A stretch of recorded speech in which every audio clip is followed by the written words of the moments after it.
In the 72 hours since news of the prisoner swap for Sergeant Bo Bergdahl broke, there has been lots of talk about the U.S. servicemen who lost their lives in the effort to rescue him. But our next guest says we should also be thinking about the number of troops who were killed trying to capture the 5 Taliban leaders our president just put back on the street. Senator Ted Cruz is a Republican out of Texas. He's with me now. Senator, there's a reason why there was bipartisan objection to releasing these 5 guys for years here.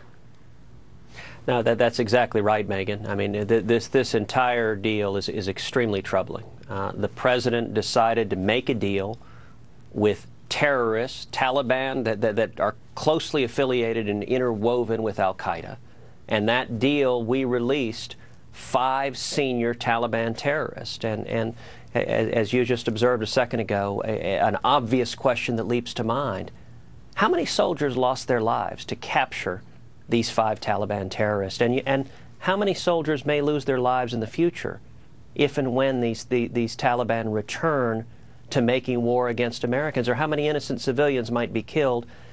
And, you know, as this thing has unwound in the last 72 hours, and we've seen the questions that have been raised about Sergeant Bergdahl, there's a whole set of new questions that are raised about what the president knew and when he knew it, what they knew about Sergeant Bergdahl's conduct, about all of the very serious allegations that have been raised, what kind of vetting went on, or did they simply make this deal and send these terrorists over without doing any vetting at all? And then that's a question we need to answer. There are some reports that there were objections inside the administration that were overruled.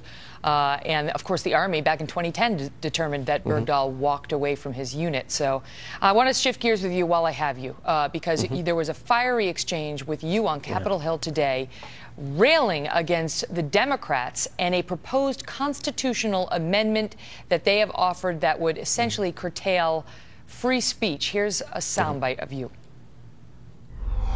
This amendment is about power, and it is about politicians silencing the citizens. Mr. Chairman, when did elected Democrats abandon the Bill of Rights? Mr. Chairman, where did the liberals go? They say this is about campaign finance and reining in big corporate dollars.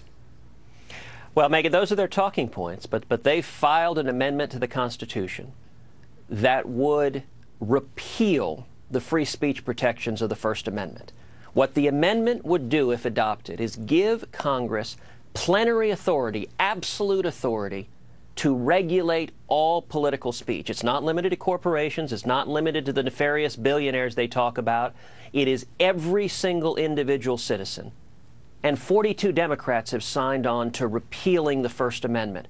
You know, in the course of the hearing, I quoted Ted Kennedy, who, when Democrats tried this back in 1997, he rightly observed, for over 200 years, we haven't amended the Bill of Rights. Now is not the time to start. And it is, this should trouble everyone, that elected Democrats are trying to give Congress the power to muzzle citizens, to muzzle both Planned Parenthood and National Right to Life, to muzzle the NRA and the Brady Center for Handgun Control, to muzzle labor unions, to muzzle individual citizens, to ban books and movies.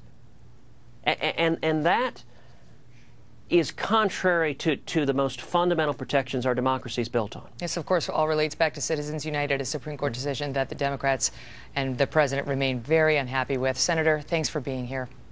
Well, thank you, and I'm very proud that so many people are standing up and, in fact, are using the hashtag #Don'tRepeal1A to stand up and defend the First Amendment. It's critical to our democracy functioning.